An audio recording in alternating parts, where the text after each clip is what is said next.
On this episode, we head for the beautiful outport of Bonavista, with its rugged coastline, numerous historical sites, Dungeon Provincial Park, and Puffins.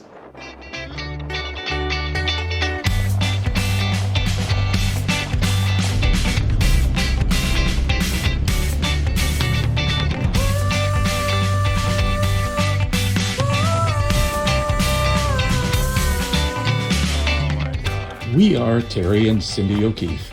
We've been camping together for more than 40 years, and we invite you to join us on a 14-episode adventure as we explore Newfoundland and Labrador.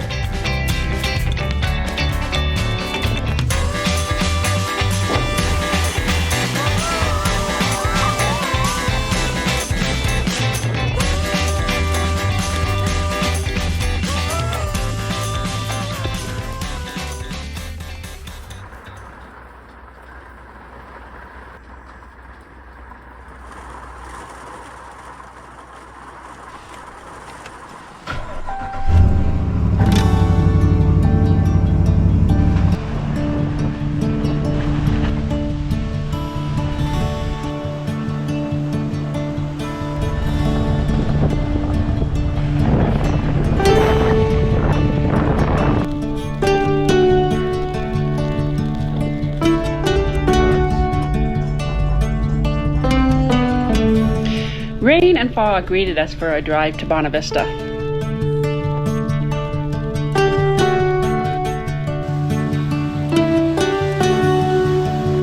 The soggy weather had us seeking out a hearty lunch upon our arrival.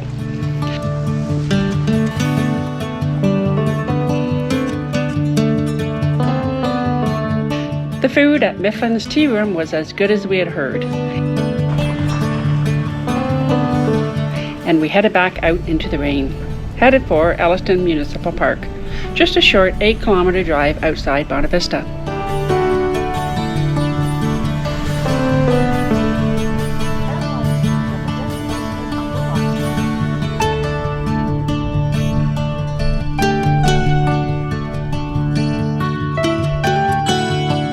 As we arrived in Elliston, the rain finally eased and we set up camp and explored the park's beach.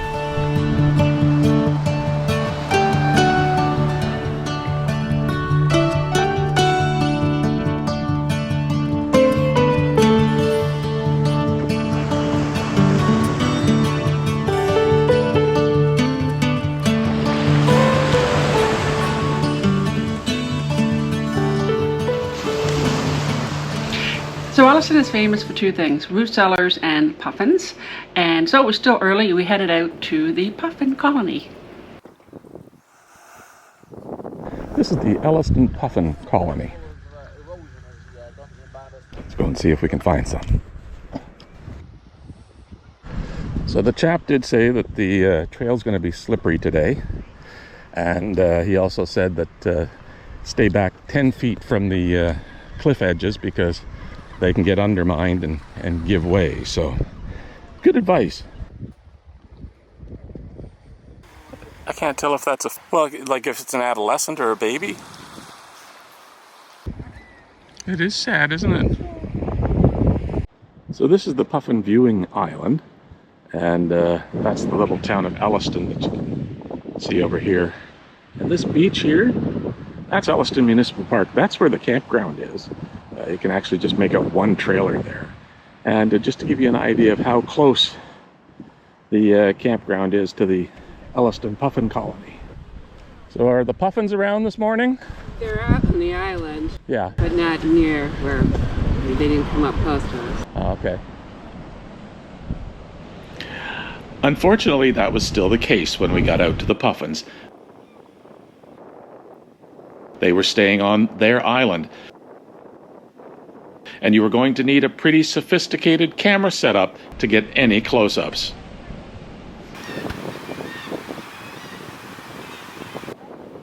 So I was talking to a local who lives here in Elliston, and he was telling me that right now, when they've got their burrows, they've laid their eggs, about 4 out of 10 days, the Puffins will actually land here on the island, what they call the viewing island. But later in the summer, when the fledglings are out and about. It's even busier, and you'll see even more of the puffins right here on the viewing island. So, if you haven't guessed, Terry can be a bit determined. So, when he heard that there were 4 in 10 odds that the puffins could be actually on the viewing island, he decided to return the next day.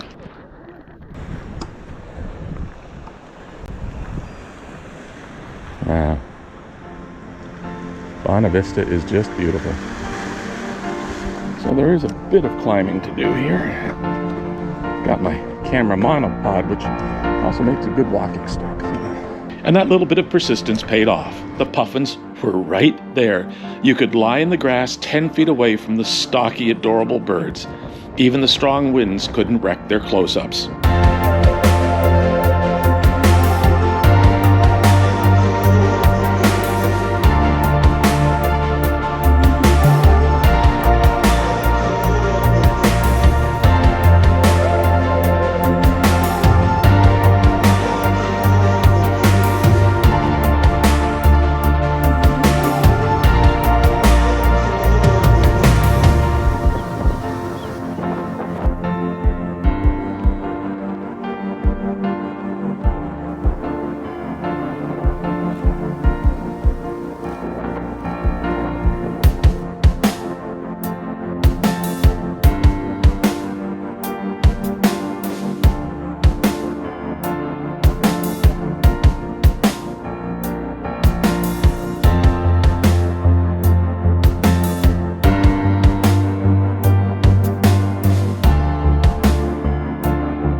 That was amazing. We felt really fortunate for the experience. And as we left the Puffin site, we checked out Elliston's other claim to fame.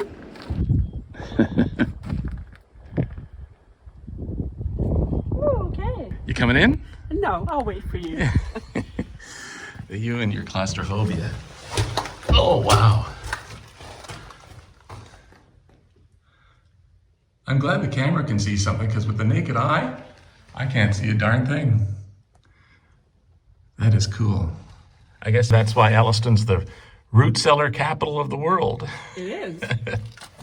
We're claim to fame. Watch your head.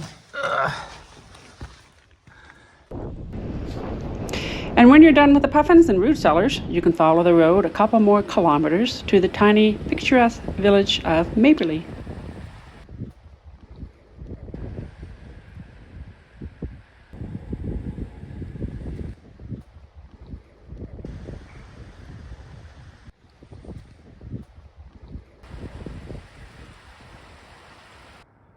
Elliston is also home to the John Crosby Sealers Interpretation Center, and while we didn't make it to the museum itself, we did visit the Sealers Memorial. A monument honoring the sealing crews of the SS Newfoundland, who froze to death in March 1914 when they became stranded on the ice in a blizzard, as well as the crew of the SS Southern Cross, which sank in the same storm. The memorial includes a large stone engraved with the names of those 251 sealers and a bronze statue depicting the huddled figures of Reuben and Albert John Crew, a father and son who froze to death in a grim embrace.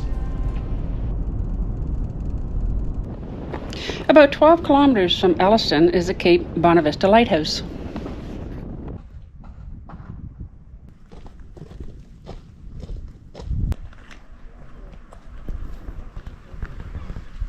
So when was this place built? You forgotten? 1849 it opened? 41. In the 1840s. Absolutely beautiful. The lighthouse was actually built in 1843 and is today a provincial historic site with an interpretation center.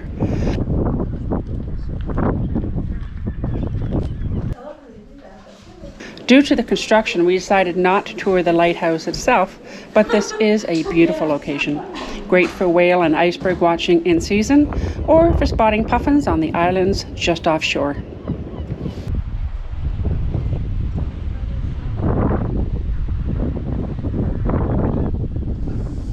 So it's got these round pipes here to drive over, because this is where the horses and sheep are. And just south of the lighthouse is Dungeon Provincial Park. In this unique location, you'll find a stunning rugged shoreline juxtaposed with an idyllic community pasture where horses, sheep, and goats roam free.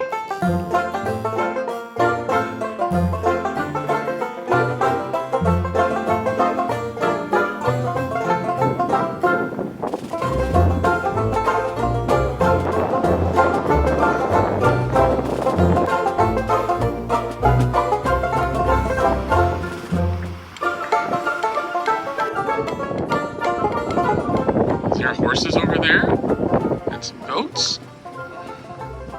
Yeah.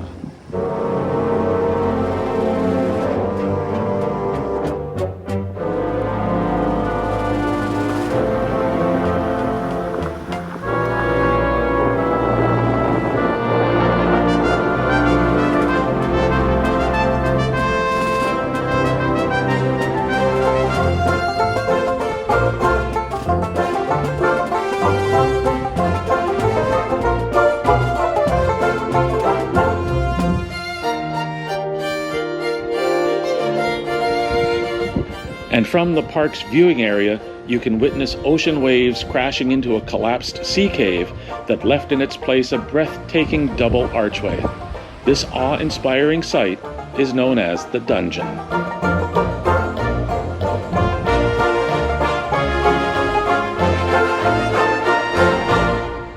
And just sticking with the area around the lighthouse and Dungeon Provincial Park for a minute.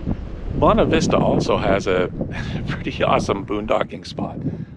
We're about a 5-minute walk from the Cape Bonavista Lighthouse, just over that hill there. And this is a former municipal park, and it's available for boondocking. There's a sign on the road in saying no stays longer than 3 nights. A lot of Class Bs in the summertime. Obviously, it's still early season here and pretty cool. Class Bs get down here, and then up above there's a gravel parking lot where you can get some bigger rigs, and the views are amazing. I guess you know you're at the right spot when you find Cabot's statue.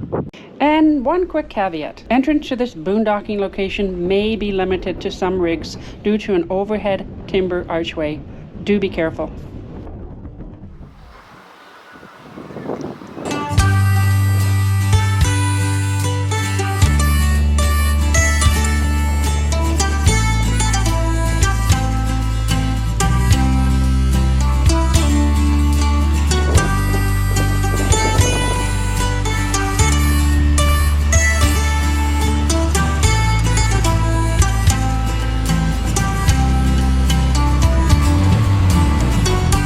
The town of Bonavista itself is fabulous.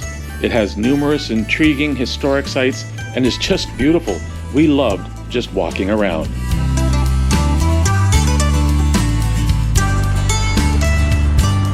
The streets are really narrow.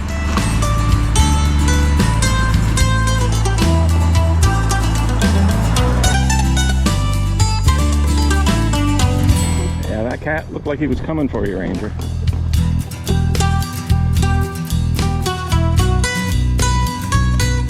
And Bonavista has some great shopping. In fact, 2 of my favorite souvenirs came from one of the stores here. So we have some lovely whale mittens, beautifully knitted and very warm. Already worn them this winter. And some puffin socks. Again, beautifully made and already worn this cold winter already. And in addition to shopping, there are other historic attractions. This monument is a tribute to the Venetian explorer Giovanni Cabot, a gift from the people of Venice to the place of Cabot's landfall in North America. Giovanni Cabot, perhaps better known to many as John Cabot, was the first European since the Vikings to explore this part of North America, and it is Cabot who is credited with giving Bonavista its name, whispering Buena Vista when he first set eyes on the Cape. So 527 years to the day, because we're here on June 24th, was when Cabot landed. That's pretty cool.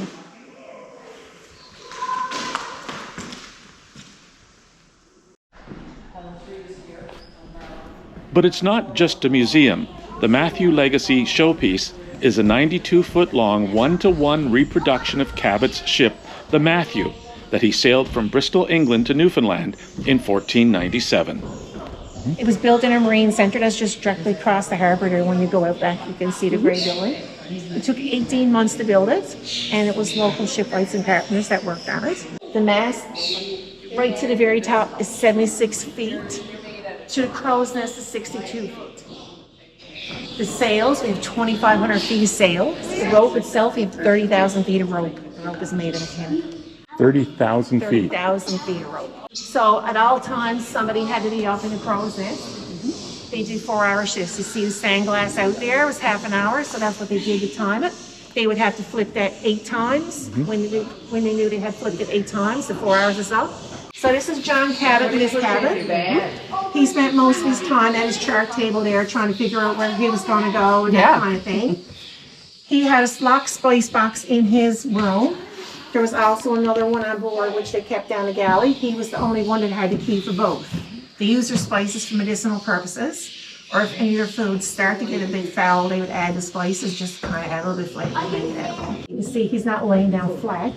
They had a superstition back then that if you lay down flat, your lungs would fill. They drank rum, ale, and wine. And maybe if they were lucky, you might get some water run off from the sails in their barrels and get some water. But mostly they were drunken sailors, pretty much. How big was the crew? The crew, 20. 20. Out of 20, only 3 had cabins, and that was John Cabot, the first mate, and the carpenter. His punishment was hand piercing. He would take their hand, push the mast, and put a knife through the hand. They were left there until he felt that they had learned a lesson. So Cabot was quite a disciplinarian. Right here we have the tiller stick. On stormy days, they use the tiller stick to actually steer the boat. If you're more than welcome to have a look in the rudders up in the water. On a good day, one person will go up on the poop deck and just steer from up there. I think it's the white buildings up here. Our next history lesson came just across the harbour at the Ryan premises, a National Historic Site run by Parks Canada. Perfect. You need to scan them or anything? Not at all. Awesome. Ryan Premises was once the home of James Ryan Limited, one of Newfoundland and Labrador's largest salt fish mercantile firms. The site includes a house, store, salt storage, and outbuildings that host exhibits telling the 500-year-old story of the Atlantic cod and seal fishery. Staff here did a wonderful job explaining how fishing families processed their cod catches, as well as how the market was stacked against them. But I have had a lot of people say the taste haunts you for years and years after the fact. So, but they would take that, put that in a barrel for it to render out to make cod liver oil. Pass it on to the next person, and the next person put their hand in, press down, and snap the head off the cod. Now the last person would take up the knife, come down, come up, take the backbone out. So they would take it and they would put it in salt. And this is the type of salt that they used, and it's a coarse salt, and they would get this from Spain, Portugal, and France, because of course the evaporation process would never work here to get enough salt. So this was a commodity that you'd have to buy from the merchant also. Skin side down, they do a layer of salt, a layer of fish. Layer of salt, layer of fish, up to about 3 feet high. Keep it in salt for a few days, then you would take it and you would wash it out in salt water. After you let it drain out for a few days, you take it and put it on the flake, which is the structure just up on the other side of the house here. Put it out in the morning, head to tail to maximize space. You turn it over several times a day. If it got misty, you would put it in a pile and cover it up. If it rained, you bring it all in. When it cleared up, you put it all back out. And if you've been in Newfoundland for any amount of time, you know our weather changes every 5 minutes. It does. And put them in the nighttime. This was basically women and children's work. in about a week, you would be able to bring them to the merchant. Now, if you had bad weather, it might take several weeks, depending on the time. So you bring it into the merchant, and the merchant would go through. He would look at it and say, okay, there's a bit of blood left on here, for example. There's a cut through, so I'm not going to be able to give you first grade for this. I'll give you second grade or third grade. You didn't have any choice in the matter. Yeah. So these were measured in quintals, Quintal, or as we say, kettles. So if you've heard the saying a different kettle of fish, this is what they're talking about. Oh. So it's measured in 112 pounds. Originally it was 100. Then the merchant started taking 112 pounds, to 12 pounds in excess in case there was any spoilage in the fish. So depending on your time period, you might get $5 for best grade fish for 112 pounds of fish. For your worst grade, college, you might get 50 cents, depending on the time period. Yeah. So that's a lot of work for a big amount of fish for very little credit. That's right, the fishermen were originally paid with a credit that could only be used in the fish merchant store. They received no cash. That's quite fascinating how many cod actually survive after they're spawned. 1 out of a million. Yeah, 1 out of a million. That's crazy. The Ryan premises also has great displays about the codfish itself and about how the fishery developed over time, right up to the introduction of large factory ships, many from foreign fleets, and the eventual overfishing and decimation of the cod stocks that led to the 1992 moratorium that ended the commercial cod fishery in Newfoundland, a step that cost tens of thousands of Newfoundlanders their livelihoods.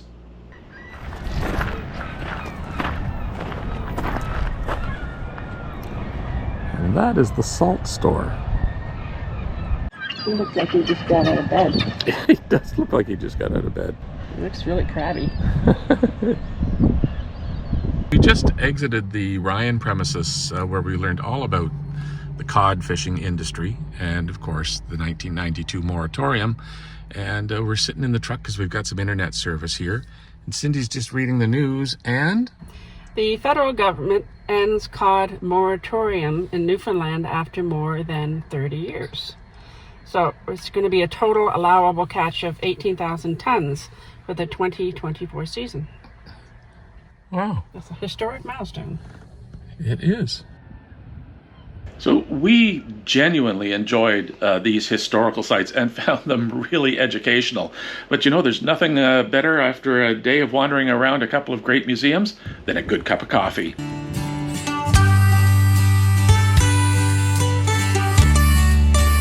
And the Bicycle Picnics Cafe and Bistro provided a pretty cool atmosphere and great coffee. Oh, you're going to join us for coffee, are you? What a great place to have a cup of coffee. It is beautiful here.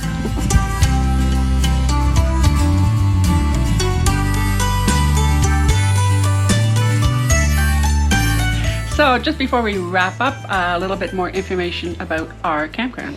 The Elliston Municipal Park is in a very convenient and central location and has a beautiful beach, and we met some wonderful fellow campers there. There was 30 amp power and water, though the water was not potable. However, the campground does not have a dump station, but you can find one in Bonavista. At the Ultramar gas station, there's a $5 fee. And just some final thoughts. We absolutely loved Bonavista. I know we've been saying that a lot about other places we've been, but we loved Bonavista. You know, when we headed to Newfoundland, one of the things on our wish list was to see puffins, and boy did it deliver, and deliver up close. And the area's rugged beauty was amazing. And the National Historic Sites, and yes, the knitting and shopping were pretty good too.